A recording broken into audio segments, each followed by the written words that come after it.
ప్రభునందు ప్రియ పరిశుద్ధ దేవుని కుమారులారా, దేవుని కుమార్తెలారా, యేసుక్రీస్తు ప్రశస్త సత్యపు నామంలో మీ అందరికీ కూడా వందనాలు. అలాగే దేవునికి స్తోత్రాలు. ప్రియులారా, మరి మీ అందరూ కులాసాగా ఉన్నారా? దేవుని కృప మహదేశ్వరాన్ని బట్టి మేము కూడా కులాసాగా ఉన్నాం. దేవుడు మరి మాకు అనుగ్రహించిన ఈ కృపను బట్టి మరొకసారి ఈ యొక్క అంశం ద్వారా మీకు చేరువలోనికి వచ్చి రావటానికి దేవుడు మాకు అనుగ్రహించిన గొప్ప ఆధిక్యతని బట్టి దేవునికి మరొకసారి కృతజ్ఞతాస్తుతులు చెల్లిస్తున్న దేవునికి స్తోత్రాలు. ప్రియులారా, చాలా జాగ్రత్తగా మరి మనం పాఠంలోనికి వెళ్తున్నాం, అంశంలోనికి వెళ్తున్నాం. చాలా జాగ్రత్తగా ఆ లేఖనాన్ని వినటానికి ప్రయత్నం చేయండి, అర్థం చేసుకుంటానికి ప్రయత్నం చేయండి, మరి అర్థమైతే అనుసరించడానికి కూడా ప్రయత్నం చేయండి. ప్రియులారా, ఒకసారి ఆలోచించండి. మనం గత క్లాసుల్లో మనం పరిశీలన చేస్తే గత 3 క్లాసుల్లో మనం అద్భుతమైనటువంటి అనేక సంగతులు మనం నేర్చుకున్నాం. మొదటి క్లాసులో హేబేలు మొదలుకొని నేటి వరకు నిద్రించే నీతిమంతుల ఆత్మలో యేసుక్రీస్తు తప్ప ఎవరు కూడా పరలోకానికి ఎక్కిపోలేదు అనే సంగతులు మనం నేర్చుకున్నాము. అలాగే రెండవ క్లాసులో మనం నేర్చుకున్నది ఏంటంటే, మరి వీరందరూ పరలోకానికి ఎక్కిపోక ఎక్కడ ఉన్నారు అనేసి ఒక నిర్దిష్టమైన స్థలాన్ని గురించి మనం నేర్చుకున్నాం. మరి వారు ఎందుకు ఇప్పటి వరకు అక్కడే ఉన్నారు, వారు ఎప్పటి వరకు అక్కడ ఉంటారు, వారు ఎప్పుడు పరలోకానికి ఎక్కిపోతారు అనే సంగతులు కూడా చాలా స్పష్టంగా మనం నేర్చుకున్నాం. అయితే ప్రియులరా, ఈ యొక్క క్లాసులో మనం నేర్చుకునేది అద్భుతమైన సంగతి నేర్చుకుంటానికి ప్రయత్నం చేద్దాం. చాలా గొప్ప అద్భుతమైన సంగతిని మరి మనం నేర్చుకుందాము. ఇది హేబేలు క్లాస్ నెంబర్ 4. హేబేలు క్లాస్ నెంబర్ 4. ఈ క్లాసులో మనం నేర్చుకుంది ఏంటంటే 3 లోకాల మర్మాలు. లోకాలు ఎన్ని ఉన్నాయి అనేసి లోకం ఏం చెప్తుందో మనకు అనవసరం. బైబిల్లో ఎన్ని లోకాలు ఉన్నాయి అనేది మనం నేర్చుకోవడానికి ప్రయత్నం చేద్దాం. మనం ఎవరిని విమర్శించడానికి మనం లేము. బైబిల్ ఏం చెప్తుందో అది చెప్పడానికి మాత్రమే. కాబట్టి బైబిల్లో ఉన్న సంగతులతో వివరించడానికి, తెలియపరచడానికి నేను మీ ముందుకి వచ్చాను. కాబట్టి ప్రియులారా, ఈ యొక్క రోజు ఈ 4వ క్లాసులో మరి 3 లోకాలు, బైబిల్ 3 లోకాలు ఉన్నాయని, ఈ 3 లోకాల్లో ఏ లోకంలో ఎవరెవరు ఉన్నారని, మరి మనం ఏ లోకంలో ఉన్నామని, మనం పరలోకం వెళ్ళాలంటే మరి ఎక్కిపోవాలా, దిగిపోవాలా, లేకపోతే భూమి మీద నుంచి పరలోకం వెళ్ళాలంటే ఎక్కిపోవాలా, దిగిపోవాలా, అలాగే భూమి మీద నుంచి పాతాళ లోకం వెళ్ళాలంటే ఎక్కిపోవాలా, దిగిపోవాలా, అలాగే పరలోకములో ఉన్నవారు భూమి మీదకి రావాలంటే దిగిపోవాలా, ఎక్కిపోవాలా, ఇలాంటి అనేక సంగతులు ఈరోజు మనం లేఖనాధారంగా తెలుసుకుంటానికి ప్రయత్నం చేద్దాం. ప్రియులారా, జాగ్రత్తగా పరిశీలన చేయండి, అర్థం చేసుకుంటానికి ప్రయత్నం చేయండి. ప్రియులారా, 3 లోకాల మర్మాలు. 3 లోకాలు ఎన్ని లోకాలు ఉన్నాయని బైబిల్ చెప్తుంది? 3 లోకాలు ఉన్నాయని చెప్తుంది. పరలోకము అంటే దేవుడు ఉండే లోకము. రెండవది భూలోకము లేక భూమి ఉన్న లోకము. భూమి ఒక లోకంలో ఉంది, భూమి ఉన్న లోకము, దాన్నే భూలోకము అంటారు. ఆ తర్వాత మరొక లోకం ఏంటంటే పాతాళ లోకము. ఈ పాతాళ లోకములో పరదేశు అనే నెమ్మది పొందే స్థలం ఉంది. అలాగే వేదనకరమైన స్థలము మరొకటి ఉంది. అనీతిమంతులు మరి వేదన పడేటటువంటి స్థలము నరకము, లేక దాన్నే వేదనకరమైన స్థలం అంటారు. ఇదేమో నిద్రించిన నీతిమంతులు ఆత్మలు నెమ్మది పొందే స్థలము, దానికే పరదేశు అని. 3 లోకాలు. నిజంగా ఈ 3 లోకాలు గురించి బైబిల్ ఏమైనా చెప్తుందా? బైబిల్లో ఉందా 3 లోకాలు ఉన్నాయని? దాని గురించి కూడా మనం తెలుసుకుంటానికి ప్రయత్నం చేద్దాం. మొదటిది పరలోకము. పరలోకము ఒకటి కాదు. మొట్టమొదట మనం ముద్రించుకోవాల్సింది ఏంటంటే పరలోకము, పరదేశు రెండో ఒకటి కాదు. దీని గురించి మనం తెలుసుకుందాం. ఆ తర్వాత భూమి మీద నుండి పరలోకానికి వెళ్ళాలంటే ఎక్కిపోవాలి. భూమి నుండి పరలోకానికి వెళ్ళాలంటే ఎక్కిపోవాలి. అంటే భూమి ఉన్న లోకానికి పైన పరలోకము ఉంది అనేసి మనకు అర్థమవుతుంది. తర్వాత భూమి మీద నుండి పాతాళ లోకానికి వెళ్ళాలంటే దిగిపోవాలి. భూమి మీద నుండి పాతాళ లోకానికి వెళ్ళాలంటే దిగిపోవాలి. ఆ తర్వాత భూమి మీద నుండి పాతాళ లోకమునకు పాతాళ లోకంలో ఉన్న పరదేశికి వెళ్ళాలంటే కూడా దిగిపోవాలి. కాబట్టి ప్రియులరా, మరి ఆలోచించండి. ఇక్కడ మనం చూసుకుంటే చాలా స్పష్టంగా భూమి మీద నుండి పరలోకం వెళ్ళాలంటే ఎక్కిపోవాలి, పరలోకం నుండి భూమి మీదకి రావాలంటే దిగిపోవాలి, భూమి మీద నుండి పాతాళ లోకానికి వెళ్ళాలంటే దిగిపోవాలి, పాతాళ లోకం నుండి భూమి మీదకి రావాలంటే ఎక్కి రావాలి. ఇవన్నీ కూడా లేఖనాల్లో మరి ఉన్న సంగతులు మనం చూద్దాం.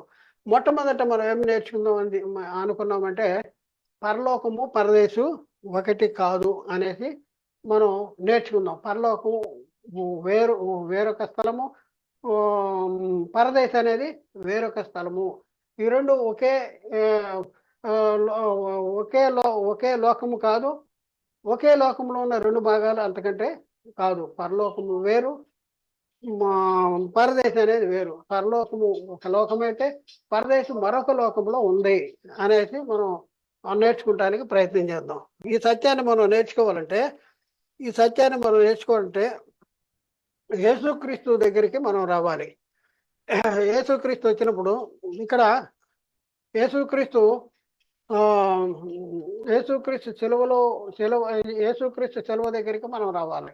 యేసుక్రీస్తు సెలవు వేయబడినప్పుడు యేసుక్రీస్తుతో పాటు ఇద్దరు దొంగలు కూడా సెలవు వేయబడ్డారు. ఇద్దరు దొంగల్లో ఒక దొంగ యేసుక్రీస్తుని ఒక కోరిక కోరాడు. ఏంటి ఆ కోరిక అంటే, నీవు నీ రాజ్యంతో వచ్చినప్పుడు నన్ను జ్ఞాపకము చేసుకో అని యేసుక్రీస్తుని కోరాడు. అప్పుడు యేసుక్రీస్తు ఏమన్నాడు? నేడు నీవు నిశ్చయముగా పరదేశంలో ఉందువు అనేసి, నువ్వు నాతో కూడా నిశ్చయముగా పరదేశంలో ఉందువు అనేసి యేసుక్రీస్తు చెప్పాడు. చూద్దాం మాటలు మనం చూద్దాం. అయితే సిలువలో ఉన్న దొంగతో చెప్పిన మాట ఏంటి? సిలువ మీద నుంచి మరి సిలువలో మృతి పొందిన యేసుక్రీస్తు ఎక్కడికి వెళ్తానని యేసుక్రీస్తు చెప్పాడు. సిలువలో ఉన్న దొంగని ఎక్కడికి తీసుకెళ్తానని యేసుక్రీస్తు చెప్పాడు. ఈ సంగతి మనం చూద్దాం ప్రియులారా. లూకాసు వార్త 23:42-43 వచనంలో ఆయనను చూచి, అంటే దొంగ ఆయనను చూచి, యేసు నీ రాజ్యములోనికి నీవు నీ రాజ్యములోనికి వచ్చినప్పుడు నన్ను జ్ఞాపకము చేసుకున్నామని, నీవు నీ రాజ్యములోనికి వచ్చినప్పుడు నన్ను జ్ఞాపకం చేసుకో అన్నాడు. అందుకు ఆయన వానితో, నేడు నీవు నాతో కూడా పరదేశంలో ఉందని నేను నిశ్చయముగా చెప్తున్నాను అంటాడు. అంటే యేసుక్రీస్తు సెలవులో మృతి పొందిన యేసుక్రీస్తు ఎక్కడికి వెళ్తా అన్నాడు? ఎక్కడికి దొంగని తీసుకెళ్తా అన్నాడు? పరదేశికి వెళ్తా అన్నాడు. నేను పరదేశికి వెళ్తున్నా, నిన్ను కూడా నాతో కూడా పరదేశికి తీసుకెళ్తా అన్నాడు. అంతేనా ఈ మాటలకు అర్థం? లేకపోతే మీరు కొత్త అర్థం ఏమో చెప్తున్నారా? కొత్త అర్థం ఈ మాటలకు అదేనా అర్థం? అవును, అంతే, అదే అర్థం. మాటలు మార్చిపోకండి. మాటలు మారిస్తే మరణకరమైన పాపము. చూద్దాం. ఆ తర్వాత యేసుక్రీస్తు మృతి పొంది తిరిగి లేచాడు. మృతి పొంది తిరిగి లేచిన తర్వాత మరి మనం పరిశీలన చేస్తే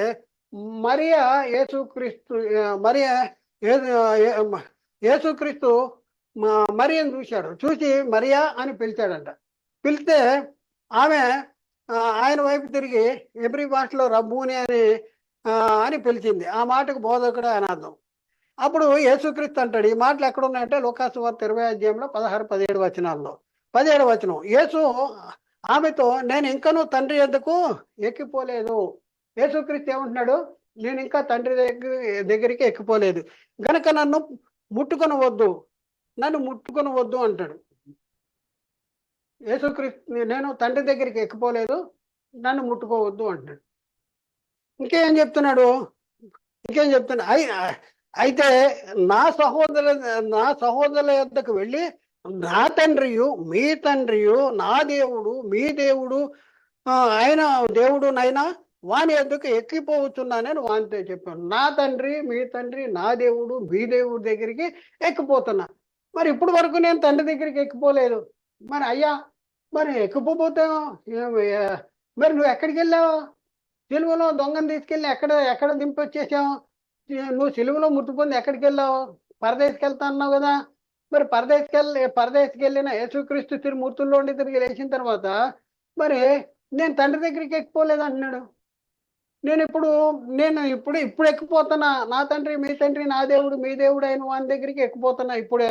నేను ఇంతకు ముందు ఎక్కిపోలా, మరి పరదేశికి వెళ్తా అన్నావు, ఎక్కడికి వెళ్ళావు అంటే దీన్ని బట్టి మనకి ఏమర్థం అవుతుంది అంటే పరదేశు పరలోకం ఒకటి కాదు, ఒకే లోకములో ఆ, ఒకే లోకానికి ఉన్న రెండు పేర్లు కాదు, లేకపోతే ఒకే లోకంలో ఉన్న రెండు భాగాలు కానే కాదు.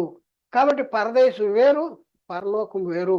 భూమి మీద నుండి పరలోకం వెళ్ళాలంటే ఎక్కిపోవాలి, భూమి మీద నుండి పరదేశకు వెళ్ళాలంటే దిగిపోవాలి.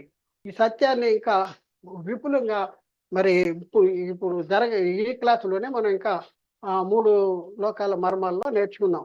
కాబట్టి మనకేమర్థం అవుతుందంటే పరదేశు పరలోకము, పరలోకము పరదేశు, పరలోకము పరదేశు రెండు ఒకే లోకాలు కాదు, పరదేశే పరలోకం కాదు, పరలోకమే పరదేశు కాదు అనే సంగతి ఈ 2 వచనాల్లోనే మనకి చాలా స్పష్టంగా మనకి అర్థము అవుతుంది. అయితే ప్రియులరా, ఇంకా ముందుకెళ్దాం. ఏమి నేర్చుకుందాం అంటే 2వ పాయింట్, భూమి మీద నుండి పరలోకానికి వెళ్ళాలంటే ఏమవ్వాలి? భూమి మీద నుండి పరలోకానికి వెళ్ళాలంటే ఏమవ్వాలి? దిగిపోవాలా, ఎక్కిపోవాలా? అంటే ఇక్కడ ఎక్కిపోవాలి. బైబిలే చెప్తుంది ఎక్కిపోవాలి. అంటే భూమి మీద మనం ఉన్నాం, భూమి మీద నుండి పరలోకం వెళ్ళాలంటే ఎక్కిపోవాలి అనేది బైబిల్ చెప్తుంది. దానికి సంబంధించినటువంటి ఆ సత్యాన్ని బలపరిచేటటువంటి లేఖన భాగాల్ని మనం పరిశీలన చేద్దాం. ప్రియులారా, ఇంకా మనం పరిశీలన చేస్తే యోహాను సువార్త 3వ అధ్యాయము 13వ వచనంలో అక్కడ ఎవరు చెప్తున్నారు? యేసుక్రీస్తు చెప్తున్నాడు. ఏం చెప్తున్నాడు? పరలోకము నుండి దిగి వచ్చిన వాడే, అంటే పరలోకము నుండి దిగి వచ్చాను, పరలోకము నుండి దిగి వచ్చిన వాడు. తర్వాత ఏమంటారు? అనగా పరలోకములో ఉండి మనిషి కుమారుడే తప్ప పరలోకానికి ఎక్కిపోయిన వాడెవడు కూడా లేడు. పరలోకానికి ఎక్కిపోయిన వాడు అక్కడ చూడండి, పరలోకము నుండి దిగి వచ్చిన వాడు అంటున్నాడు. అంటే పరలోకము నుండి భూమి మీదకి రావాలంటే దిగి రావాలి, మరి భూమి మీద నుంచి పరలోకం వెళ్ళాలంటే ఎక్కిపోవాలి. ఇక్కడే 2 మాటలు మనం చూస్తున్నాం. పరలోకము నుండి దిగి వచ్చిన వాడే అనగా పరలోకంలో ఉన్న మనిషి కుమారుడే తప్ప పరలోకానికి ఎక్కిపోయిన వాడెవరు కూడా లేడు. అంటే పరలోకము నుండి భూమి మీదకి రావాలంటే దిగి రావాలి, భూమి మీద నుంచి పరలోకం వెళ్ళాలంటే ఎక్కిపోవాలి. కాబట్టి పరలోకం వెళ్ళాలంటే ఏం చేయాలి? ఎక్కిపోవాలి. యోహాను సువార్తలో 20వ అధ్యాయము 17వ వచనంలో కూడా యేసుక్రీస్తు మరియతో చెప్పిన సంగతి మనం చూస్తాం. ఆ వచనాల్లో మనం ఏముందంటే, యేసు ఆమెతో నేను ఇంకను తండ్రి ఎద్దుకు ఎక్కిపోలేదు అంటాడు. నేను తండ్రి దగ్గరికి ఎక్కిపోలా. తండ్రి ఎక్కడ ఉంటాడు? పరలోకంలో ఉంటాడు. కాబట్టి నేను ఇంకా తండ్రి దగ్గరికి ఎక్కిపోలేదు గనక నన్ను ముట్టుకొనవద్దు అని చెప్పేసి ఇంకా అద్భుతమైన సంగతి చెప్తా ఉన్నాడు. అయితే నా సహోదరుల యొద్దకు వెళ్ళి నా తండ్రి మీ తండ్రి, నా దేవుడు మీ దేవుడు ఆయన వాని యొద్దకు ఎక్కిపోతున్నానని చెప్తున్నా. నేను తండ్రి దగ్గరికి ఎక్కిపోలేదు, ఇప్పుడు ఎక్కిపోతున్నా, ఎక్కిపోలేదు అంటాడు. ఎవరి దగ్గరికి? తండ్రి దగ్గరికి. తండ్రి ఎక్కడ ఉన్నాడు? పరలోకంలో ఉన్నాడు. అంటే పరలోకానికి వెళ్ళాలంటే ఏం చేయాలి? భూమి మీద ఉన్న వాళ్ళు పరలోకానికి వెళ్ళాలంటే ఎక్కిపోవాలి అనేసి ఇక్కడ బైబిల్లో చాలా స్పష్టంగా 3 లోకాలు, భూమి ఉన్న లోకము అలాగే పరలోకము. భూమి ఉన్న లోకంలో నుంచి పరలోకం వెళ్ళాలంటే ఎక్కిపోవాలి, పరలోకము నుండి భూమి ఉన్న లోకానికి రావాలంటే దిగిపోవాలి. అపోస్తుల కార్యము 2:34. దావీదు పరలోకానికి ఎక్కిపోలేదు అంటాడు. చూడండి, పరలోకానికి వెళ్ళాలంటే ఏం చేయాలి? ఎక్కిపోవాలి. అంటే పరలోకానికి ఎక్కిపోలేదు. ఇప్పుడు వరకు దావీదు ఎక్కడ ఉన్నాడని మనం గత 3 క్లాసుల్లో మనం నేర్చుకున్నాము. దావీదు ఎక్కడ ఉన్నాడు అంటే భూమి మీద నీతిమంతులుగా నిద్రించి మరి భూమి మీద నీతిమంతులుగా జీవించి నిద్రించిన వారు ఎక్కడ ఉంటారని మనం నేర్చుకున్నాం. పాతాళ లోకములో నెమ్మది పొందే స్థలమైన పరదేశులో ఉంటారు అనేసి ఇంతవరకు మనం నేర్చుకున్నాం. కాబట్టి దావీదు పరలోకానికి ఎక్కిపోలా, నిజంగానే ఎక్కిపోలా, బైబిల్ చెప్తుంది. మరి మీరేమో పరలోకానికి ఎక్కిపోయాడని చెప్తున్నారా ఏమో, మరి మాకు తెలియదు. అయితే అలా చెప్తే వాక్యాన్ని సరి చేసుకోవాల్సిన అవసరం ఉంది. అయితే పరలోకానికి వెళ్ళాలంటే ఏం చేయాలి? భూమి మీద నుంచి ఎక్కిపోవాలి. రోమాపత్రిక 10వ అధ్యాయం 6వ వచనం. అయితే విశ్వాస మూలమగు నీతి ఇలాగ చెప్పుతున్నది, ఎవడు పరలోకానికి ఎక్కిపోను అనగా క్రీస్తుని కిందకి తెచ్చుటకు. పరలోకానికి ఎందుకు ఎక్కిపోవాలంట? పరలోకానికి ఎక్కిపోవాలంట. క్రీస్తుని కిందకి తేవాలంటే పరలోకానికి ఎక్కిపోవాలంట. ఎవడో ఎక్కిపోతాడు? ఎవడో ఎక్కిపోలేడు. ఎవరు ఎక్కిపోలేదు. యేసుక్రీస్తు తప్ప. ఆయన దిగి వచ్చిన వాడే మళ్ళీ పరలోకానికి ఎక్కిపోయాడు. కాబట్టి పరలోకం వెళ్ళాలంటే ఏం చేయాలంటే ఎక్కిపోవును పరలోకానికి. ఇక్కడ దిగిపోవునని ఉండాలా? దిగిపోవునని ఉండాలా? ఉసారాలు దిగిపోనని ఒకవేళ రాశాడు కరెక్టేనా? పరలోకానికి దిగిపోవునని ఉంటుందా? భూమి నుంచి పరలోకానికి వెళ్ళాలంటే ఎక్కిపోవాలా దిగిపోవాలా? ఎక్కిపోవాలి. ఇది కరెక్ట్. మీరేం చెప్తున్నారో ఆలోచించండి. అయితే ప్రియులరా, ఇంకా మనం పరిశీలన చేస్తే ఇక్కడ మనం చూస్తే ఆకాశ మండలములన్నింటికంటే మరి పైగా ఆరోహణమైన వాడు ఆయన అంటారు. ఆకాశ మండలాలు ఇక్కడ మనం చూస్తే పరలోకం అనేది ఒక ఆకాశ మండలం, భూమి అనేది ఒక ఆకాశ మండలం, భూమి ఉన్న లోకము, అలాగే పాతాళ లోకం ఒక ఆకాశ మండలం. పరలోకం నుండి యేసుక్రీస్తు భూమి మీదకి వచ్చాడు. భూమి మీద నుంచి మళ్ళీ పరదేశకి వెళ్తా అన్నాడు. పరదేశకి వెళ్ళాడు. పరదేశకి వెళ్ళిన యేసుక్రీస్తు ఆకాశ మండలములన్నింటికంటేనూ మరి పైగా ఆరోహణమైన వాడునై అన్నాడు. ఆకాశ మండలానికి అన్నింటికంటే మరి పైగా ఒక ఆకాశ మండలం, రెండు ఆకాశ మండలం పైగా ఆరోహణ అయ్యాడు, పరలోకం వెళ్ళాడు. కాబట్టి ఇక్కడ మనం పరిశీలన చేస్తే ఇక్కడ ఇది ఒక ఆకాశ మండలం, ఇది ఒక ఆకాశ మండలం. ఈ మాటలు ఎక్కడ రాయబడి ఉంది అంటే ఎఫ్సి పత్రికలో 4వ అధ్యాయము 8, 9 వచనాల్లో అక్కడ చాలా స్పష్టంగా రాయబడింది. అందుచేత ఆయన ఆరోహణమైనప్పుడు చెరగా పట్టుకొని పోయి మనుషులకు ఈవులు అనుగ్రహించనని చెప్పబడి ఉన్నది. చూడండి, ఇక్కడ యేసుక్రీస్తు ఆరోహణమైనప్పుడు చెరగా పట్టుకొని పోయాడంట. ఏ చెర అనేది, చెర అంటే ఏంటి, ఏ చెరగా పట్టుకుపోయాడు అనేది మరొక అంశము. అది తర్వాత మనం మాట్లాడుకుందాము. అయితే మనుషులకు ఈవులు అనుగ్రహించాడు. ఏ ఈవులు అనుగ్రహించాడు అది కూడా ఒక పెద్ద సబ్జెక్టు. అది కూడా మనం నేర్చుకుందాం. ఇక్కడ మనం చూస్తే ఆరోహణం ఆయనగా భూమి యొక్క క్రింది భాగములకు దిగినని అర్థం ఇచ్చుతున్నది కదా. ఆరోహణము అంటే మనకి అర్థమయ్యేది ఏంటంటే ఆరోహణము, అవరోహణము. ఆరోహణం అంటే పైకి ఎక్కటం, అవరోహణం అంటే క్రిందకి దిగటం. ఆరోహణము, అవరోహణం. ఇక్కడ ఏంటి, ఆరోహణం ఆయన భూమి యొక్క కింద భాగాలకు దిగిపోయిన అర్థం ఇస్తుంది. ఆరోహణం అయితే భూమి యొక్క కింది భాగాలకు దిగటం ఏంటి అంటే అక్కడ ఆరోహణము అనే దగ్గర ఫుట్నోట్లో మొదట అని ఉంది. అంటే మొదట ఎక్కడికి వెళ్ళాడు? మొదట భూమి యొక్క కింది భాగాలకు వెళ్ళాడు.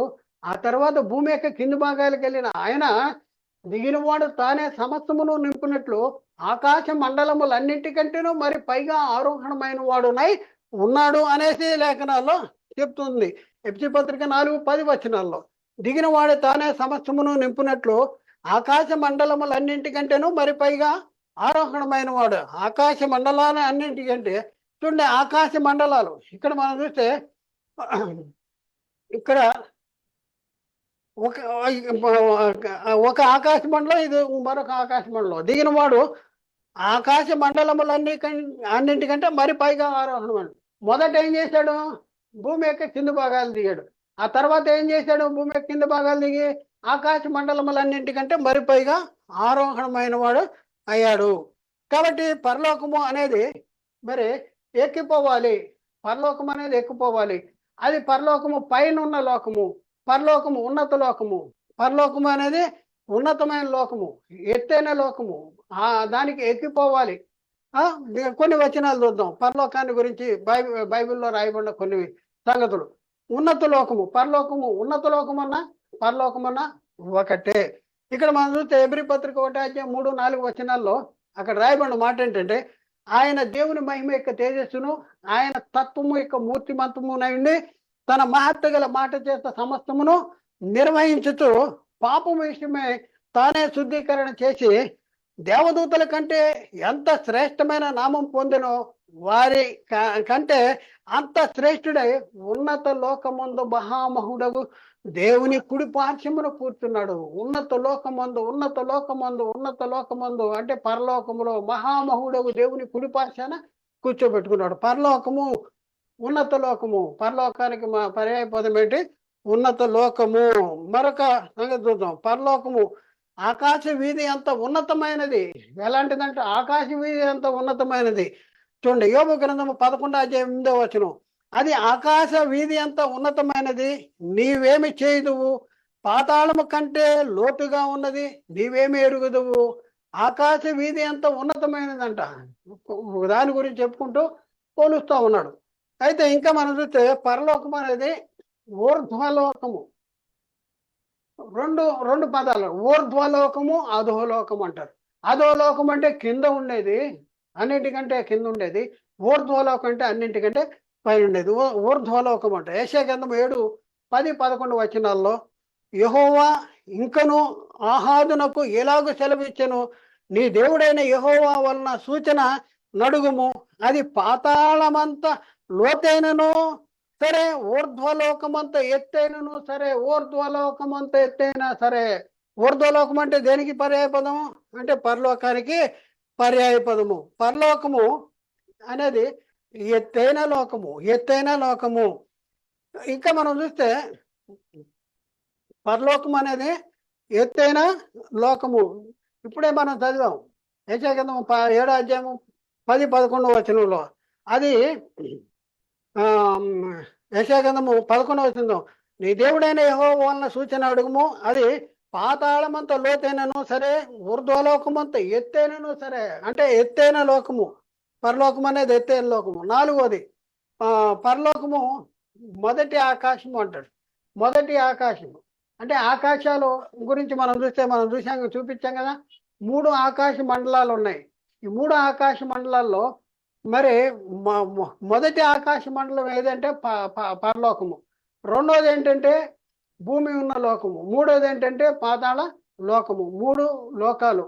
ఈ 3 లోకాల్లో మరి మనం పరిశీలన చేసుకుంటే ఇక్కడ పౌలు గారు చెప్తా ఉన్నాడు, పాతాళ లోకాన్ని గురించి చెప్తూ 3వ ఆకాశం అంటాడు. పాతాళ లోకానికి 3వ ఆకాశం అంటాడు.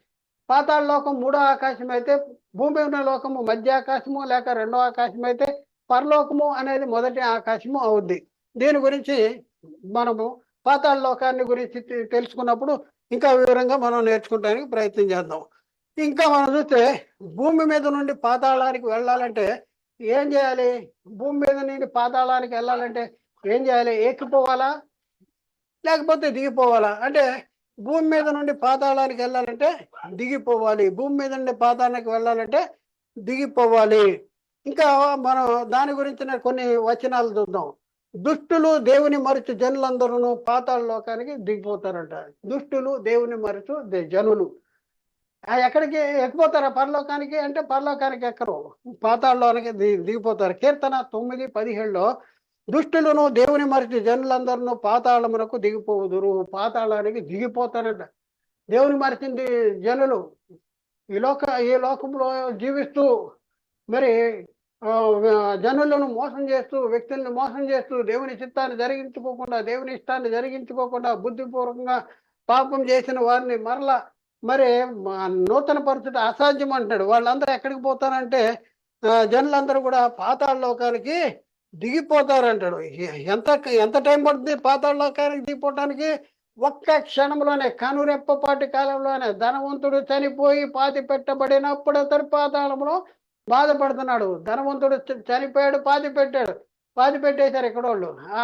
ఆత్మ ఎక్కడికి వెళ్ళిపోయింది? పాతాళ లోకానికి వెళ్ళి బాధపడుతుంది. తండ్రి అయిన అబ్రామా నా యందు కనికరపడి తన వేలికొండ నీటిలో ముంచి నా నాలుగుని చల్లార్చడానికి లాజర్ను పంపించు అంటాడు. అంటే అక్కడ ఎలాంటి పరిస్థితి ఉందంటే అగ్ని ఆరదు, పురుగు చావదు, కెనకెనలానే అగ్ని ఊదనక్కర్లేని అగ్ని. అలాంటి భయంకరమైనటువంటి తీక్షణమైనటువంటి మరి ఆ శిక్ష నుండి తప్పించబడాలంటే భూమి మీద జీవించిన కాలంలోనే మనస్సాక్షి విషయమే కల్మషం లేకుండా దేవుని చిత్తానుసారంగా ఈ లోకంలో జీవించాలి. లేకపోతే ఒక్క క్షణంలోనే పాతాళానికి దిగిపోయేటటువంటి పరిస్థితి. యోబు గ్రంథంలో 21వ అధ్యాయంలో 13వ వచనంలో వారు శ్రేయస్సు కలిగి తమ దినములు గడుపుదురు, ఒక్క క్షణములోనే పాతాళమునకు దిగిపోదురు. ధనవంతుడు కూడా చాలా అద్భుతంగా జీవించాడు. ధనవంతుడు ఎలా జీవించాడంటే అనుదినము బహుగా సుఖించేవాడు, సన్నపునార వస్త్రాలు ధరించుకునేవాడు. కానీ చనిపోయినప్పుడు ఎక్కడికి వెళ్ళాడంటే పాతాళానికి దిగిపోయాడు, అగ్ని జ్వాలలో యాతన పట్టడానికి దిగిపోయాడు. ఎంత టైం అంటే ఒక్క క్షణంలోనే పాతాళానికి దిగిపోయేటటువంటి పరిస్థితి. పాతాళము అనేది లోతైన లోకము, లోతైన లోకము.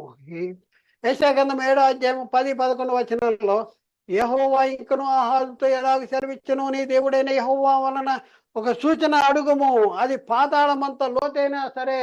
లోతులో పాతాళం కంటే ఇంకా లోతైంది లేదంట. అందుకనే దాంతో పోల్చాడు. పాతాళం అంత లోతైనా సరే, ఊర్ధ్వలోకం అంత ఎత్తైనా సరే. నువ్వు సూచన అడుగుతావా? అడుగు. పాతాళానికంటే లోతైనా కూడా అంటే పాతాళం ఏంటంటే లోతైన లోకము. పాతాళము క్రిందనున్న క్రింద ఉంది. భూమి మీద ఉండి మనం మాట్లాడేటప్పుడు కింద ఉంది పాతాళం, కింద ఉన్నది. ఇక్కడ చూడండి, పాతాళము క్రిందనున్న పాతాళము అని. సామెతల్లో 15:24లో క్రిందనున్న పాతాళమును తప్పించుకుని ఉన్నని బుద్ధిమంతుడు పరమునకు పోవు జీవ మార్గమును నడుచుకును అంటాడు. బుద్ధిమంతుడు ఏం తప్పించుకోవాలంట? పాతాళాన్ని తప్పించుకోవాలని. కిందనున్న పాతాళాన్ని, పాతాళం పైన ఉందా కింద ఉందా? భూమి మీద నుంచి పాతాళంకి వెళ్ళాలంటే ఎక్కిపోవాలా దిగిపోవాలి. అందుకని కిందనున్న పాతాళం. బుద్ధిమంతుడంట ఏం చేస్తాడు? పరమునకు పోవు జీవ మార్గమును నడుచుకును అంటాడు. అది ఎప్పుడు నడుచుకోవాలి? ఇప్పుడు బతికుండగా నడుచుకోవాలి. చచ్చిన తర్వాత నేను మార్చుకుంటాను అంటే కుదరదు. ధనవంతుడి పరిస్థితి మరి అర్థం చేసుకున్నాడు. ధనవంతుడు తన పరిస్థితి అర్థం చేసుకున్నాడు. అక్కడికి వెళ్ళిన తర్వాత బుద్ధి వచ్చింది. లాజర్ను పంపిస్తే లాజర్ను పంపిస్తానికి కూడా వీల్లేదు, మీకు మాకు మధ్య మహాగాధం ఉంది. ఇక్కడి నుంచి మీ దగ్గరికి వారు దాటిపోజాలకుండు, మా దగ్గర నుంచి మీ దగ్గరికి వచ్చి వారు రాకుండా మధ్యలో మహాగాధం ఉందంటే అప్పుడు బుద్ధి వచ్చేసి, అలాగైతే తండ్రి నాకు 5గురు సహోదరులు ఉన్నారు, వారును ఈ వేదనకరమైన స్థలానికి రాకుండా వారికి సాక్ష్యం ఇచ్చుటికై లాజర్ను పంపించు అంటే, నో అలా పంపిస్తానికి కూడా వీల్లేదు.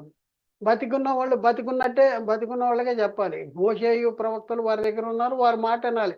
వారి మాట వినకపోతే మరి మృతుల్లో ఉండి ఒకడు లేచి వెళ్ళినా కూడా వాళ్ళు మారరు అని చెప్పారు. మోషేయు ప్రవక్తలు అక్కడ మరి పరిచర్య జరిగిస్తున్నారు. వారు చెప్తున్నారు, వాళ్ళ మాట వినాలి అని చెప్తున్నారు.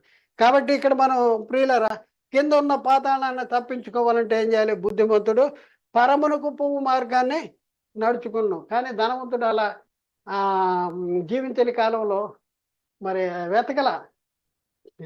ఈ లోక సంబంధమైన అంతస్తు, ఐశ్వర్యము, అనుభవము ఇవే చూసుకున్నాడు, కానీ వేరే చూసుకోవాలా. పాతాళానికి ఎక్కిపోవాలంటే దిగిపోవాలి. యోబు గ్రంథము 7వ అధ్యాయం 9వ వచనములో మేఘము విడిచిపోయి అదృశ్యమగునట్లు పాతాళమునకు దిగిపోయిన వాడు మరి ఎప్పుడును రాడు. పాతాళానికి దిగిపోయిన వాడు అనేది బైబిల్. అది కింద ఉన్న లోకము. పాతాళానికి వెళ్ళాలంటే దిగిపోవాలి. పాతాళము పరదేశు భూమి యొక్క క్రింది భాగాల్లో ఉన్నాయి. పాతాళంలో పరదేశం భాగమని ఇందాక మనం గత క్లాసులో నేర్చుకున్నాం. అయితే ఈ పాతాళం అనేది భూమి యొక్క క్రింది భాగాల్లో ఉంది. పాతాళం అనేది భూమి మధ్యలో లేదు. భూమి మధ్యలో inner part of the earth. అంటే భూమి మధ్యలో పాతాళం లేదు. భూమి యొక్క క్రింది భాగాల్లో ఉంది. భూమి ఉన్న లోకము. మనం నుంచుంటే పైన ఆకాశం పైన మనకు కనపడుతుంది ఆకాశ విశాలము దాటిన తర్వాత ఒక గిన్నె బోర్లు ఇచ్చినట్లు కనపడుతుంది. ఆకాశపు అంచు అంటారు. ఈ ఆకాశపు అంచు ఈ భూమికి చుట్టుపక్కల ఉంటుంది. ఆ అంచు దాటి పైకి వెళ్తే పరలోకము. ఆ అంచు దాటి ఇంకా కిందకి వెళ్తే పాతాళ లోకము.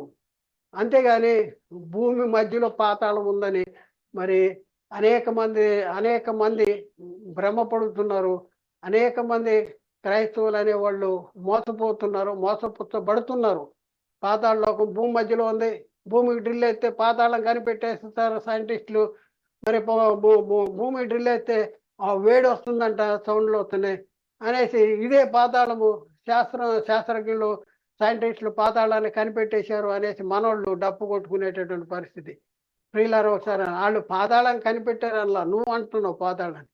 భూమికి డ్రిల్ అయితే వేడి, భూమిలో లోపల వేడి ఉండొచ్చు, భూమి లోపల ఘర్షణ బట్టి సౌండ్ రావచ్చు. అదే పాతాళం అని నువ్వు మోసపుస్తున్నావు. నీకు అసలు పాతాళం అనేది ఎక్కడుందో తెలిస్తే కదా. భూమి యొక్క క్రింది భాగాల్లో ఉంది, భూమి మధ్యలో లేదు పాతాళం. భూమి డ్రిల్ వేస్తే, భూమికి ఈ పక్కన డ్రిల్ వేస్తే ఆ భూమికి ఆ పక్కన విశాలంగా ఉంటుంది. ఆ విశాల పాంచు దాటి వెళ్తే, ఈ విశాల పాంచు దాటి వెళ్తే ఆ తర్వాత పాతాళలోకం వస్తుంది.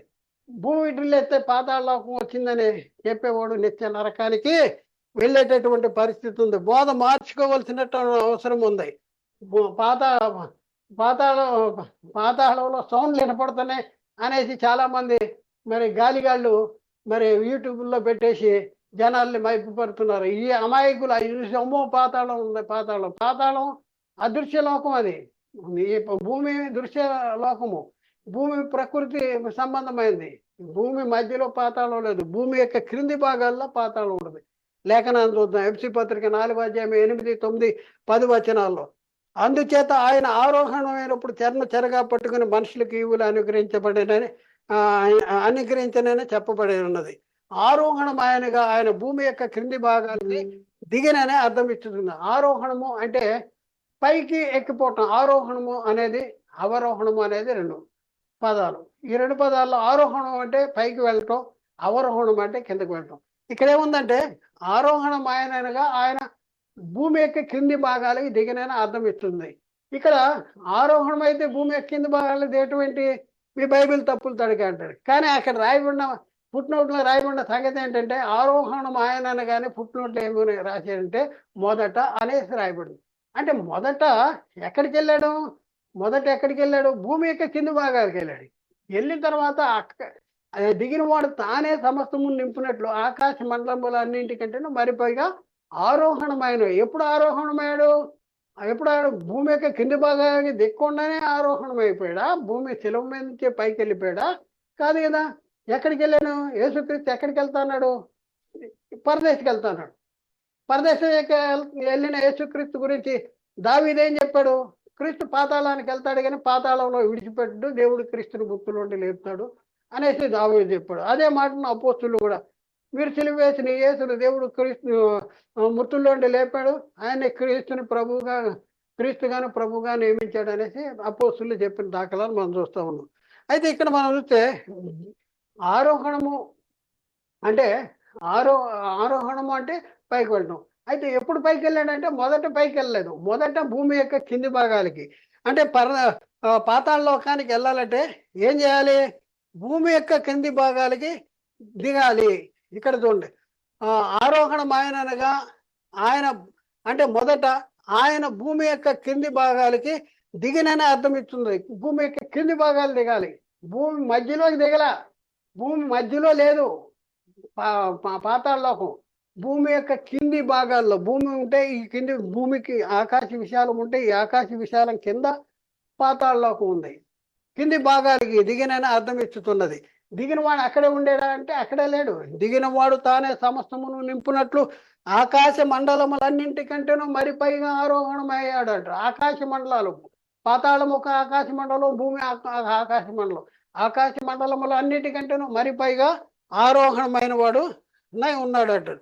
పాతాళానికి మరొక పేరు ఏంటంటే అగాధము. పాతాళానికి మరొక పేరు అగాధము. ఈ సత్యాన్ని అపోస్తులైన పౌలు గారు రోమా సంఘానికి రాసినటువంటి పత్రిక రాసిన దాంట్లో మనం గ్రహించగలము. రోమా పత్రిక 10వ అధ్యాయము 6, 7 వచనాల్లో అయితే విశ్వాస మూలము నీతి ఎలాగో చెప్పుతున్నది, ఎవడు పరలోకమునకు ఎక్కిపోవును అంటే పరలోకానికి వెళ్ళాలంటే ఎక్కిపోవాలి. భూమి నుంచి పరలోకానికి వెళ్ళాలంటే ఎక్కిపోవాలి. ఎవడు పరలోకానికి ఎక్కిపోవును అనగా క్రీస్తుని క్రిందికి తెచ్చుటకు, లేక ఎవడు అగాధములోనికి దిగిపోవును. ఏంటి అగాధములోనికి దిగిపోవును అనగా క్రీస్తును మృతుల్లోండి పైకి తెచ్చుటకు. అగాధంలోంచి దిగిపోవాలంటే క్రీస్తుని మృతుల్లోండి తిరిగి లేవాలంటే. క్రీస్తు మృతి పొంది ఎక్కడికి వెళ్తాడని దావీదు చెప్పాడు? పాతాళానికి వెళ్తాడని దావీదు చెప్పాడు. పాతాళానికి వెళ్తాడని. మరి పాతాళానికి వెళ్ళిన దావీదుని క్రీస్తుని గురించి ఇక్కడ పౌలు గారు ఏం చెప్తున్నాడు? అగాధములోనికి దిగిపోవును అంటే అగాధము అనేది పాతాళానికి మరొక పర్యాయ పదము అగాధములోనికి దిగిపోను అనగా క్రీస్తుని గుర్తుల్లోని పైకి తెచ్చుటకు అనేసి. పాతాళము అనేది లోతైన లోకము, లోకాలన్నింటిలో కంటే లోతైన లోకము పాతాళము. అది యోబు గ్రంథం 11:8 అది ఆకాశ వీధి అంత ఉన్నతమైనది, నీవేమి చేయదు, పాతాళము కంటే లోతుగా ఉన్నది, నీవేమి ఎరుగుదు అంటాడు. పాతాళము కంటే లోతుగా ఉంది. చూడండి, పాతాళం ఏంటంటే లోతైన లోకము అనేది మనకు అర్థమవుతుంది. పాతాళము భూమి క్రింద ఉన్నది, పాతాళము భూమి క్రింద ఉన్నది. పాతాళానికి వెళ్ళాలంటే దిగిపోవాలి, భూమి కింద ఉంది దిగిపోవాలి. కీర్తన గ్రంథం 63:9 నా ప్రాణమును నశింపజేయవలనని వారు దానిని వెతుకుతున్నారు, వారు భూమి క్రింద చోట్లకు దిగిపోవుదురు, భూమి క్రింద చోట్లకు దిగిపోవుదురు. ఎవరు? అనీతిమంతులు. భూమి కింద చోట్ల ఏముంది? పాతాళ లోకము ఉంది, పాతాళ లోకము ఉంది. పాతాళ లోకము అంటే క్రింద లోకమునకు పోవు నరులు. క్రింద లోకము, పాతాళ లోకాన్ని గురించి ఇక్కడ క్రింద లోకము, భూమి ఉన్న లోకము, పరలోకము, క్రింద లోకము, అదే పాతాళ లోకము. పాతాళ లోకాన్ని అంటే కింద లోకం. ఎహెజ్కేలు 31:14-15 నీరున్న చోటున నున్న వృక్షములన్నిటిలో ఏదియు తన ఎత్తును బట్టి అతిశయపడి తన కొనను మేఘముల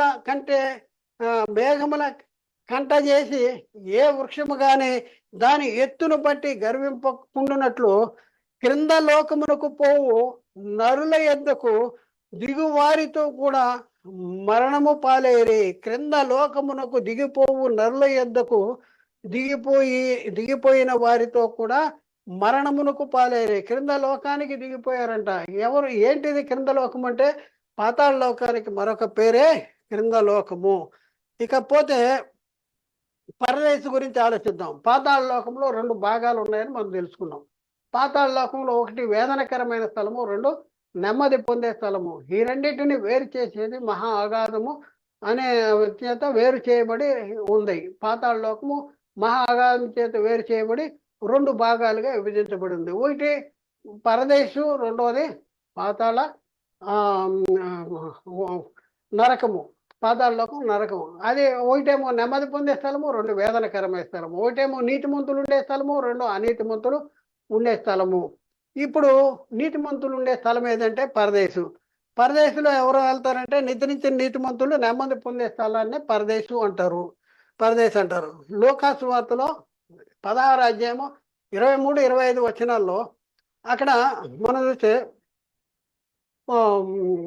ధనవంతుడు బాధపడుతున్నాడు పాతాళానికి వెళ్ళి. అప్పుడు అతడు పాతాళములో బాధపడుతూ కన్నులెత్తి దూరము నుండి అబ్రహామును అతని రొమ్మున ఆనుకుని లాజరును చూచి, తండ్రివైన అబ్రహామా, నాయందు కనికరపడి తన వేలుకొనను నీళ్లలో ముంచి నా నాలుక చల్లార్చుటకు లాజరును పంపుము, నేను ఈ అగ్ని జ్వాలలో యాతన పడుతున్నాను అన్నాను.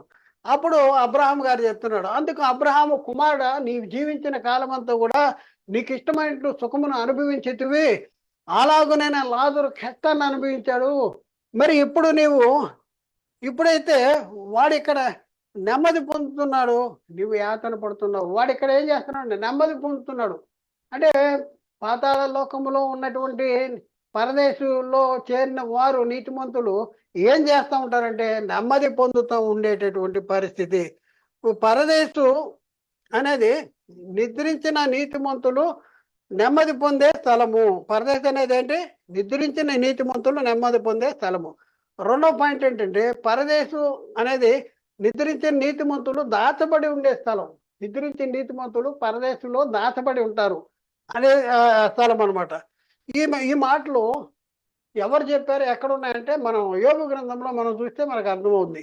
యోబు గ్రంథంలో 14:12-13 ఆకాశంలో గతించిపోవు వరకు మేలుకొనరు, ఎవరును వారిని నిద్ర లేపజాలరు. నీవు పాతాళములో నన్ను దాచిన ఎడల ఎంత మేలు, నీ కోపము చల్లారి వరకు నన్ను చాటున ఉంచిన ఎడల ఎంత మేలు.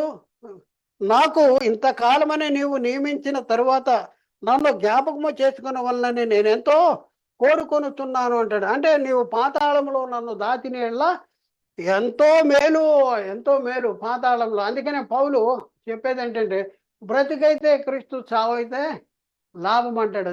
ఎందుకు? నీతిమంతుడిగా జీవించి చనిపోతే పాతాళంలో దాచబడతాం. ఒకవేళ అదే భూమి మీద దేవుని చిత్త ప్రకారం కాకుండా అనీతిమంతుడిగా జీవిస్తే చనిపోతే ఎక్కడికి వెళ్తాడు? ధనవంతుడు ఉన్న స్థలానికి.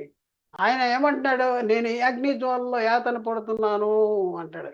అలాంటి పరిస్థితి. కాబట్టి పాతాళము అనేది నిద్రించిన నీతిమంతుల ఆత్మలు దాచబడి ఉండేటటువంటి స్థలము అనేది మన పరదేశం అనేది నిద్రించిన నీతిమంతుల ఆత్మలు దాచబడి ఉండేటటువంటి స్థలము అనేది మనకు అర్థం ఉంది.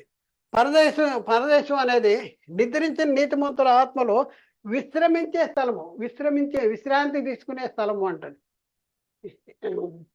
విశ్రాంతి తీసుకునే ఈ స్థలము. ఇందాక మనం నెమ్మది పొందే స్థలం అన్నాం, దాచబడి ఉండే స్థలం అన్నాం, ఇప్పుడేమో విశ్రమించే స్థలము అంటాడు. ఈ మాటలు ఎక్కడ ఉన్నాయంటే ప్రకటన గ్రంథంలో 6వ అధ్యాయము 9 నుంచి 11 వచనాల్లో అక్కడ చెప్పబడింది. 9వ వచనం, ఆయన 5వ ముద్ర విప్పినప్పుడు దేవుని వాక్యము నిమిత్తము తామిచ్చిన సాక్ష్యము నిమిత్తము వధించబడిన వారి ఆత్మల్ని బలిపీఠము కింద సూచితిని, వారు నాదా సత్యస్వరూపి పరిశుద్ధుడా, ఎందాక తీర్పు తీర్చకయు మా రక్తము నిమిత్తము భూనివాసులకు తీర్పు తీర్చకయు ముందువు భూనివాసులకు ప్రతిదండన చేయకై ఉందని బిగ్గరగా కేక వేశారు. అప్పుడు అంటే నీతిమంతులు పరదేశికి వెళ్ళి అక్కడ ఉన్న వాళ్ళు కేకేస్తున్నారు, పరిశుద్ధుడా, ఎందాక మాకు తీర్పు ఎందాక మరి భూనివాసులకి తీర్పు తీర్చక మేము ఎంతకాలం ఇక్కడ ఉండాలంటే వాళ్ళతో చెప్తున్నాడు. ఏం చెప్తున్నాడు? పరదేశికి వెళ్ళిన వాళ్ళ యొక్క స్థితి ఎలా ఉందంటే 11వ వచనం చూద్దాం. తెల్లని వస్త్రము వారిలో ప్రతి వారికి ఇవ్వబడును, మరియు వారి వలననే చంపబడబో వారి సహదాసుల యొక్క సహోదరుల యొక్క లెక్క పూర్తి అయ్యే వరకు కొంచెం కాలము విశ్రమింపవలనని వారితో చెప్పవు. కొంచెం కాలం విశ్రమించండి అంటాడు. ఎప్పటి నుంచి అసలు ఏబేలు కాడి నుంచి అక్కడికి పాతాళ లోకంలో పరదేశికి వెళ్ళి వాళ్ళు ఇంకా ఎదురు చూస్తున్నారు. భూనివాసులకి తీర్పు తీర్చేస్తే మనం వెళ్ళిపోయి యేసుక్రీస్తుని ఎదుర్కొని క్రీస్తు తీసుకెళ్లి పరలోకానికి ఉన్న తండ్రికి అప్పగించేస్తాడని వాళ్ళు ఎదురు చూస్తున్నారు. ఇక్కడ వాళ్ళతో ఏం చెప్పబడింది? ఇంకా లెక్క పూర్తి అవ్వాలి, లెక్క పూర్తి అయ్యేంత వరకు మీరు కొంతకాలం విశ్రమించండి. మీరు కష్టపడలేదు కదా, మీరు బరువులు మోయట్లేదు కదా, హాయిగా విశ్రమిస్తున్నారు, రెస్ట్ తీసుకోండి అనేసి అక్కడ చెప్తున్నాడు. కాబట్టి పరలోకం అనేది ఏంటి? విశ్రమించే స్థలము. నరకము అంటే ఏంటి? చూడండి, నరకము 3 పాతాళ లోకములో 2 భాగాలు అనగా ఒకటేం పరదేశం, రెండోది నరకం. ఈ నరకం గురించి మనం ఆలోచిస్తే మార్కు సువార్తలో మనం చూస్తే 9వ అధ్యాయం 48వ వచనంలో అక్కడ మనం చూస్తే నరకమున వారి పురుగు చావదు, అగ్ని ఆరదు అంటాడు. నరకానికి దిగిపోయిన వాళ్ళు కేకలు, అరుపులు, పెడబొబ్బలు, వాళ్ళ భయంకరమైన పరిస్థితి అనమాట. అగ్ని జ్వాలలో యాతన పడుతున్నాను అంటున్నాడు. అలాంటి పరిస్థితి. ఎందుకు అంటే నరకమును వారు పురుగు చావరు. ఈ లోకంలో ప్రకృతి సంబంధంగా దేనైనా కాల్చేస్తే అది ఆఖరికి బూడిదైపోదు. కానీ ఆత్మని కాలిస్తే ఆత్మ నరకంలో పడదవి పడితే ఆత్మ గురించి చెప్తున్నాడు. పురుగు చావదంట, పురుగు చావదు, అగ్ని కూడా ఆరిపోదు. యుగయుగాలు కాష్టము అగ్ని గంధకాల్లో మరి భయంకరమైనటువంటి నిత్య అగ్నిలో మరి కాలవలసిందే. అలాంటిదే నరకము. అందుకనే బుద్ధిమంతులు ఏం చేస్తారు? నరకాన్ని తప్పించుకోవాలని నీతి మార్గంలో నడుచుకుంటానికి ప్రయత్నం చేస్తారు. పాతాళము పాపం చేసిన వారిని పట్టుకుంటుంది. ఎవరిని పట్టుకుంటుంది? అందరిని పట్టుకోదు. పోలీసు వాడు ఉన్నారు, ప్రభుత్వాలు ఉన్నాయి, తప్పు చేసిన వాళ్ళనే పట్టుకుంటారు. నీతిమంతుల్ని పట్టుకుంటారంటే నీతిమంతులు పట్టుకోరు. ఎవరిని దొంగను పట్టుకుంటారు, లేకపోతే ఎవరిని చంపేతో పట్టుకుంటారు, లేకపోతే ఏదైనా చేస్తే పట్టుకుంటారు. అలాగే పాపము చేసిన వారినే కూడా పాతాళం పట్టుకుంటుందంట. పాతాళము యోబు గ్రంథము 24వ అధ్యాయం 19వ వచనం, అనావృష్టి చేతను ఉష్ణము చేతను మంచు నీళ్లు ఎగిసి పోవునట్లు పాతాళము పాపము చేసిన వారిని పట్టుకుంటుంది అంటాడు. మరి ఇంకా మనం చూస్తే పాతాళానికి ఎవరు వెళ్తారంటే, ఎవరు దిగిపోతారు పాతాళానికి అంటే దుష్టులను దేవుని మరిచి జనులందరూ పాతాళానికి దిగిపోతారు. దుష్టులు, దేవుని మరిచే జనులు. దేవుని మరిచేసిన జనులు వాళ్ళు ఇష్టం వచ్చినట్లు నడుచుకుంటారు. ఇక్కడ మనం చూద్దాం కీర్తన 9:17లో మనం చూస్తే, దుష్టులను దేవుని మరిచి జనులందరూ పాతాళానికి దిగిపోతారు. పాతాళానికి దిగిపోతూ ఉంటే సంతోషమా? ఒకసారి ఆలోచించండి. ఇప్పుడే టైం ఉంది మనకి. ఈ టైము దేవుడు మనకి ఇచ్చాడు. దేవుడు ఇచ్చిన ఈ టైంలోనే మనం చేసినటువంటి ఎదవ పనులన్నీ సరి చేసుకోవాలి. ఒకవేళ సరి చేసుకోకపోతే నాకు తెలియదు నాకు తెలియదు అని అన్నా కూడా వీలు లేదు. చేసింది ప్రతి దాన్ని సరి చేసుకుని మన మన మనము దేవుని సన్నిధిలో మనం మన బుద్ధిమంతులుగా జీవించాలి. బుద్ధిమంతులు పరమునకు పోవు మార్గాన్ని వెతుకుతారు అనేసి. ఇక్కడ ఏంటి? దుష్టులను దేవుని మరి జనులందరూ పాతాళానికి దిగిపోతారు అని ఉంది. ఎంత ఎంత టైం పడుతుందంటే ఒక్క క్షణంలోనే, కన్నురెప్పపాటి కాలంలోనే. యోబు గ్రంథం 21:13 వచనాల్లో పాతాళాన్ని ఒక్క క్షణంలోనే పాతాళానికి దిగిపోతారు అంటాడు. చూడండి, యోబు గ్రంథము 21:13లో, వారు శ్రేయస్సు కలిగి తమ జీవిత దినంలో గడుపుదురు, ఒక్క క్షణంలోనే పాతాళ లోకానికి దిగిపోయేటటువంటి పరిస్థితి ఉంది. అలాగే పాతాళ లోకము ఎలాంటిదంటే పాతాళ లోకము బాధపడే స్థలము. అక్కడ సంతోషించే స్థలం కాదు. అరుపులు, పెడబొబ్బలు, భయంకరం. అది తప్పించుకోవాలి. ఎందుకంటే ఓదనక్కర్లేని అగ్ని, కణకణలాడే అగ్ని గంధకాలు భయంకరం అనమాట. ఈ లోక సంబంధంగా మనం కొద్దిగా చేయి కాలితేనే ఎంతో బాధ కదా. మరి ఆత్మ చావని ఆత్మ ఆరని అగ్నిలో యుగాలు కాలటం అంటే మామూలు. అది ఇప్పుడే తప్పించుకోవాలి. మన జీవితాలు మార్చుకోవాలి. పాతాళ లోకము బాధపడే స్థలము. లోకాసు వార్త 16:23-25 వచనాల్లో, అప్పుడు అతడు పాతాళములో బాధపడుతుంది. ధనవంతుడు చనిపోయి ఎక్కడికి వెళ్ళాడు? పాతాళానికి. పాతాళానికి వెళ్ళిన ధనవంతుడి గురించి ఏముందంటే, అప్పుడు అతడు పాతాళంలో బాధపడుతూ కన్నులెత్తి దూరము నుండి అబ్రహామును అతని రొమ్మను ఆనుకున్న లాజరును చూచి, తండ్రివైన అబ్రహామా, నా యందు కనికరపడి తన వేలుకొన్ను నీటిలో ముంచి నా నాలుకను చల్లార్చుటకు లాజరును పంపుము, నేను ఈ అగ్ని జ్వాలలో యాతన పడుతున్నానని కేకలు వేశాడు. నాలిక చల్లార్చడానికి వేలుకొనను నీటిలో ముంచి తీసుకొస్తే చాలు, అంత వెసులుబాటైనా పర్వాలేదు. చూడండి ఎంత భయంకరమైనటువంటి పరిస్థితో అక్కడ మనం ఆలోచించేయండి ప్రియులరా. మరి నరకాన్ని తప్పించుకోవాలా? అక్కర్లేదా? తప్పించుకోవాలంటే ఇక్కడే మన జీవితాన్ని మార్చుకోవాల్సిన అవసరం ఉంది. ఎందుకంటే నరకం అనేది బాధపడే స్థలము. లోకాసు వార్త 16:23-25 వచనంలో అక్కడ చూస్తే అబ్రహాం గారు చెప్తున్నాడు, కుమారుడా, నీవు జీవించిన కాలమందు నీకు ఇష్టమైనట్టు సుఖమును అనుభవించితివి, అలాగే లాజరు కష్టమును అనుభవించెను అనే జ్ఞాపకం చేసుకొనుము. ఇప్పుడైతే వాడు ఇక్కడ నెమ్మది పొందుతున్నాడు, నీవు యాతన పడుతున్నావు. అంటే పాతాళం అనేది యాతన పడేటటువంటి స్థలము. కాబట్టి ప్రియులారా, ఒకసారి ఆలోచించండి. ఇప్పుడున్న పరిస్థితుల్లో మరి మనం చనిపోతే ఎక్కడికి వెళ్తాము అనేసి నిర్ధారణ అనేది మనకుందా? లోకాలు ఎన్ని అంటే 3 లోకాలు అనేసి మనం గమనించాము. ఇప్పటి వరకు బైబిల్ చెప్తున్న మాటను బట్టి లోకాలు 3. ఒకటి పరలోకము అంటే దేవుడు ఉండేది, రెండవది భూమి ఉన్న లోకము, ఆ తర్వాత పాతాళ లోకము. మనం అందరం కూడా ఎక్కడి నుంచి ఎక్కడికి వచ్చామంటే, ఒకప్పుడు దేవుళ్ళలో దేవుడే ఉండేవాళ్ళం. దేవుడి నుంచి విడిపోయి కుమారుడైన దైవములుగా ఈ లోకానికి వచ్చాము. ఈ లోకానికి వచ్చిన మనము దేవుని కృపా మహిమకు కీర్తి తెచ్చేవారుగా, దేవుడు మనకిచ్చిన శరీరాల్ని దేవుని పని కోసం ఉపయోగిస్తూ దేవుని చిత్తాన్ని జరిగించి మళ్ళీ పరలోకం చేరుకోవాలంటే ఎప్పుడు చేరుకుంటామంటే, మనం యేసుక్రీస్తు రెండోసారి వచ్చినప్పుడు క్రీస్తు మనల్ని తీసుకెళ్లి పరలోకాన్ని తీసుకెళ్లి తండ్రికి అప్పగిస్తాడు. అప్పటి వరకు ఎక్కడ ఉండాలంటే విశ్రమించే స్థలంలో ఉండాలి, దాచబడి ఉండే స్థలంలో ఉండాలి, నెమ్మది పొందే స్థలంలో ఉండాలి. ఆ స్థలం ఎక్కడ ఉందంటే పాతాళ లోకంలో నెమ్మది పొందే స్థలము అనబడినటువంటి పరదేశు. కాబట్టి ప్రియులారా, మరి ఒకసారి ఆలోచించేయండి. లోకాలు 3 ఉన్నాయి. ఈ 3 లోకాల్లో మరి మన ప్రయాణం ఎటు? యేసుక్రీస్తు అంటాడు, నేనే మార్గాన్ని, నేనే సత్యాన్ని, నేనే జీవాన్ని అంటే. యేసుక్రీస్తు ఎక్కడి నుంచి ఎక్కడికి వచ్చాడు? పరలోకం నుంచి భూమి మీదకి వచ్చాడు. మనం ఎక్కడి నుంచి ఎక్కడికి వచ్చాం? పరలోకం నుంచి భూమి మీదకి వచ్చాం.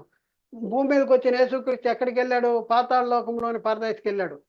మనం కూడా యేసుక్రీస్తు రెండోసారి రాకముందు చనిపోతే మనం కూడా భూమి నుంచి పరదేశికి వెళ్తాం. పరదేశికి వెళ్ళిన తర్వాత యేసుక్రీస్తు రెండోసారి వచ్చినప్పుడు దేవుడు క్రీస్తులు లేపాడు, మనల్ని కూడా తన శక్తి వలన లేపుతాడు. మన క్రీస్తునందు ఉండే మృతులైన వారు మొదట్లో ఇస్తారు, ఆ మీదట సజీవులుగా నిలిచిండు మనమును వారితో కూడా ఏకముగా ప్రభువును ఎదుర్కొంటకు ఆకాశ మండలానికి మేఘముల మీద కొనుపోబడదుము, కాగా సదాకాలము ప్రభుతో కూడా ఉంటాము. కాబట్టి ప్రియులారా ఆలోచించండి. మనము మనము అక్షయులుగా మనము మార్పు చెందుతో మృతులు అక్షయాలుగా లేపబడతారు.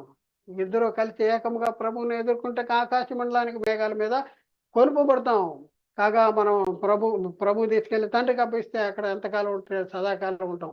కాబట్టి బైబిల్ చెప్తున్న సంగతి ఏంటంటే, మూడు లోకాలు ఎన్ని ఉన్నాయంటే 3 లోకాలు. ఈ 3 లోకాల్లో తండ్రి ఉన్న లోకం ఒకటి ఉంటే, మనం భూమి ఉన్న లోకంలో ప్రస్తుతం మనం జీవించున్నాము. ఈ లోకాన్ని విడిచిన తర్వాత క్రీస్తు రెండవ రాకడ వరకు మన శరీరాలని విడిచిపెట్టి, ఒకవేళ చనిపోతే శరీరాలు విడిచిన ఆత్మలు పాతాళ లోకంలోని పరదేశికి వెళ్ళి నెమ్మది పొంది, ఆ తర్వాత యేసుక్రీస్తు వచ్చినప్పుడు మరి మనము మనము అక్షయులుగా లేపబడతాము. అప్పటికి అప్పటికి జీవించిన వారు మార్పు చెందుతారు. వాళ్ళు మనం కలిసి పరలోకానికి వెళ్తాం. లోకాలు ఏంటంటే 3 లోకాలు. కాబట్టి ప్రియులారా ఒకసారి ఆలోచించండి. హేబేలు మొదలుకొని నేటి వరకు నిద్రించిన నీతిమంతుల ఆత్మలో యేసుక్రీస్తు తప్ప ఎవరు కూడా పరలోకానికి ఎక్కిపోలేదు. ఎక్కడ ఉన్నారంటే వాళ్ళు పాతాళ లోకంలో పరదేశం అనే నెమ్మది పొందే స్థలంలో ఉన్నారు. వారు ఎప్పటి వరకు అక్కడ ఉంటారంటే, మరి లెక్క సంపూర్ణం అవ్వాలి, వారు సంపూర్ణులు కావాలి, లెక్క సంపూర్ణం అవ్వాలి. మరి యేసుక్రీస్తు రెండోసారి రావాలి, ఆకాశాలు గతించిపోవాలి, అప్పుడు అంత్య దినాన్ని లేపుతాను అంటాడు. అప్పటి వరకు మనం ఎక్కడ ఉండాలంటే పాతాళ లోకంలో పరదేశంలో విశ్రమిస్తూ ఉంటాము, నెమ్మది పొందుతూ ఉంటాము, దాచబడి ఉంటాము. కాబట్టి ఎంత అద్భుతమైనటువంటి మరి పరలోకానికి వెళ్ళేటటువంటి ఒక యోగ్యతను మనం సంపాదించుకున్నామా ఒకసారి ఆలోచించండి. మనం చనిపోతే పరదేశకి వెళ్ళేటటువంటి ఆ నిరీక్షణ మనకుందా? యేసుక్రీస్తు రెండోసారి వచ్చినప్పుడు మనము క్రీస్తును ఎదుర్కొనేటటువంటి ఒక సత్తా, ఒక ఛాలెంజ్ మనం తీసుకున్నామా? మన జీవితాన్ని మార్చుకున్నామా? ఎలాంటి పరిస్థితుల్లో ఉన్నాము? బోధ మారాలి, ప్రవర్తన మారాలి, ఆలోచన మారాలి, అవగాహన మారాలి. ప్రతిదీ మార్పు చెంది నూతన మూటం వల్ల రూపాంతరం చెందాలి. మీ మనస్సు మారే నూతన మూటం వల్ల రూపాంతరం చెందాలి. ఉత్తమమును అనుకూలమునైన దేవుని చిత్తం మీద పరీక్షించి మీ మనస్సు మారి నూతన మూటం వల్ల రూపాంతరం చెందాలి. అలా రూపాంతరం చెందకపోతే నిత్య నరకానికి దిగిపోయి యుగాలు అగ్నిలో కాలుతూ భయంకరమైనటువంటి వేదన అనుభవించవలసిన అవసరం ఉంది.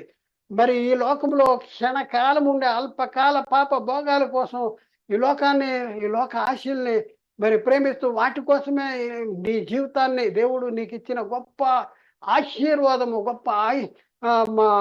గొప్ప అవకాశాన్ని నువ్వు జార విడుచుకుంటే నీ బతికేమొద్దు. ఒకసారి ఆలోచించు. నువ్వు ఎక్కడికి వెళ్తావు ఒకసారి ఆలోచించు. ప్రియ సహోదరుడా, ఇప్పుడైనా నీ జీవితాన్ని మార్చుకో, నీ బతుకును మార్చుకో, నీ దిశను మార్చుకో, ఒప్పుకో, మారు మనసు పొందు, పశ్చాత్తాపడి దేవుడు నీ కోసం సిద్ధపరిచినటువంటి ఆ నిత్య రాజ్యానికి వెళ్ళటానికి ప్రయత్నం చేయి. దేవుడు మాట్లాడిన ప్రతి మాట ప్రతి ఒక్క హృదయంలో నీరుగట్టి ఫలింపు చేయనుగాక. ఆమేన్. అందరికీ వందనాలు. దేవునికి స్తోత్రాలు.